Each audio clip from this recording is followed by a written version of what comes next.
Olá, seja muito bem-vindo. Meu nome é Adriele. Nessa aula você vai conhecer o novo acordo ortográfico da língua portuguesa. É um assunto muito importante para você, pois a disciplina de português cai em todos os vestibulares, concursos e no Enem. Você sabia que agora o alfabeto ganhou 3 letras? Antes ele tinha 23 e agora tem 26. Quem entrou foram o K, o Y e o W. As palavras paroxítonas com ditongo aberto não levam mais acento e a trema some em quase todas as palavras. Está preparado para conhecer essas mudanças? Então vamos lá!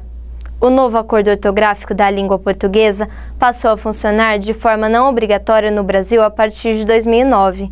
Entre 2010 e 2012, foi determinado um período para que todos os livros didáticos se preparassem para entrar na nova regra.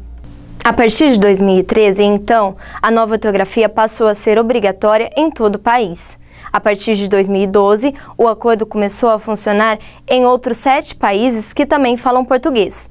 São os integrantes da comunidade dos países de língua portuguesa, como Portugal, Angola, Moçambique, Cabo Verde, Guiné-Bissau, São Tomé e Príncipe, Timor-Leste, com exceção de Macau, território administrado pela China.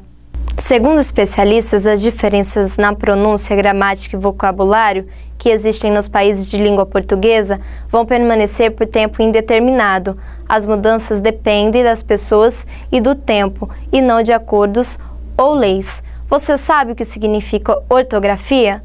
Bom, ortografia é o conjunto de normas onde os sons da fala são representados pela escrita.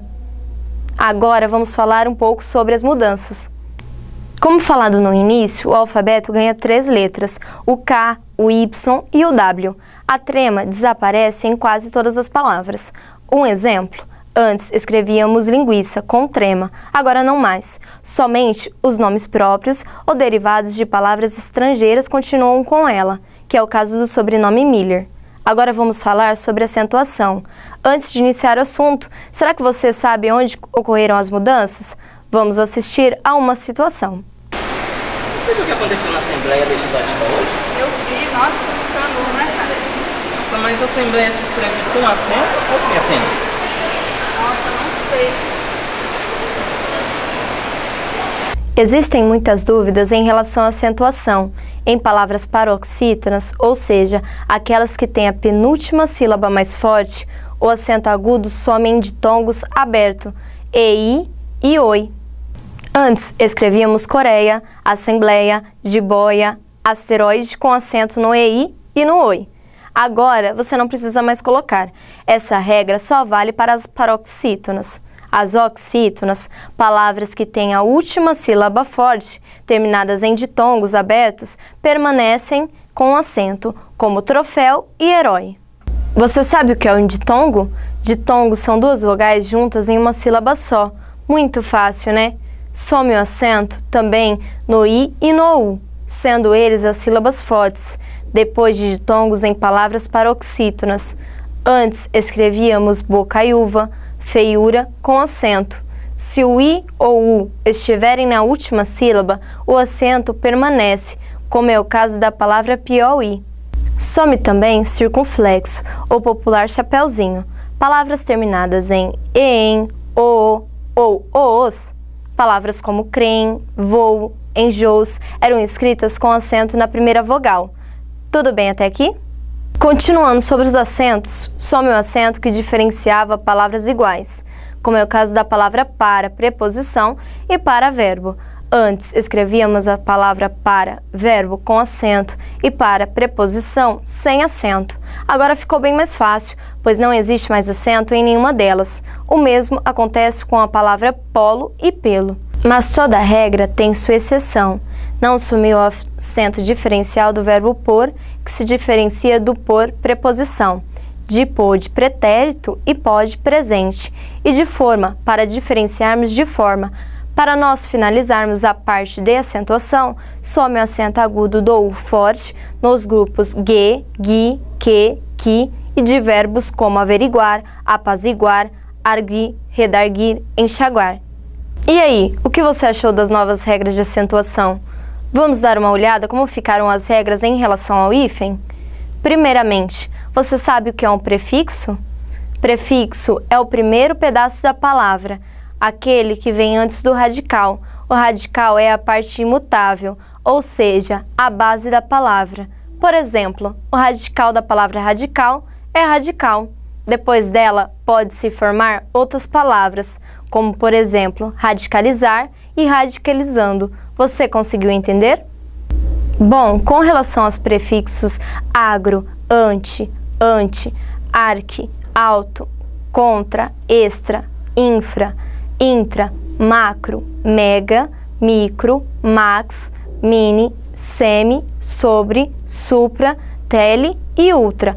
O hífen fica quando a palavra seguinte começa com H ou com a mesma vogal. Com a vogal diferente, não se usa hífen, com exceção do prefixo co. Mesmo que a palavra seguinte comece com o, não se usará hífen. Um exemplo é anti-herói. Nos demais casos, não se usa hífen. Um exemplo é a palavra ultrassom.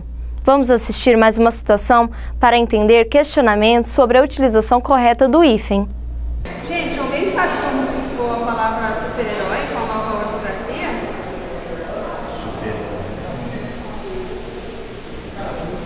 Boa pergunta. Como será que ficou? Nos prefixos hiper, inter, super, usamos o hífen quando a palavra seguinte começar com H ou com R. Por exemplo, interregional. Em outros casos não se usa, como na palavra supersônico. No prefixo sub, usamos o hífen quando a palavra seguinte começar com B, H ou R. É o caso de subbase. Em outras palavras, não se usa, como na palavra subsecretário. Os prefixos vice, ex, soto sempre usa. Exemplos: vice-diretor e vice-presidente. Os prefixos pan e circo usa-se hífen quando a palavra seguinte começar com H, M, N ou vogais. É o caso da palavra pan-americano. Em todos os demais casos, não se usa hífen, como o exemplo pansexual. Não se usa o hífen em palavras que, pelo uso, perderam a ideia de composição. Exemplo: antes escrevíamos manda-chuva com hífen, agora não mais. Vamos analisar um outro exemplo. Galera, vocês terminaram? Vamos comigo até a pós-graduação? Por falar nisso, com essa nova reforma, como será que se escreve pós-graduação? Verdade, né? Será que tem o hífen ainda ou não? O uso do hífen permanece em palavras compostas que não contêm elementos de ligação e constituem unidade sintagmática e semântica, como nas palavras ano-luz, azul claro, bem-te-vi, tenente-coronel, médico-cirurgião. O uso do hífen também permanecerá nos prefixos pré, pós e pró, seguidos de palavras com o significado próprio. É o caso de pré-natal, pós-graduação, pró-vida. O hífen também permanece em palavras formadas pelas palavras além, aquém, recém, sem. Exemplos: além-mar, recém-casados, sem-teto, aquém-oceano. Não se usa mais hífen nos seguintes casos: em qualquer tipo de locução adjetiva, substantiva, verbal, pronominal, adverbial, prepositiva ou conjuncional, como por exemplo, cão de guarda, mão de obra, doce de leite, pão de mel, café com leite. As exceções dessa regra são água de colônia, arco da velha, cor de rosa, mais que perfeito, pé de meia, a Deus dará, a queima-roupa. O motivo das exceções são incertos. Muita coisa sobre hífen, não é mesmo? Ainda foram eliminadas as consoantes não pronunciadas, ou seja, que são mudas. Exemplo: batismo ficou batismo. Aceita-se grafia dupla nas seguintes palavras: Antônio com acento agudo e Antônio com acento circunflexo. Facto ou fato, sessão ou sessão. Bom, essas são as dicas. Bons estudos para você e obrigada por ter assistido a essa videoaula. Até a próxima oportunidade.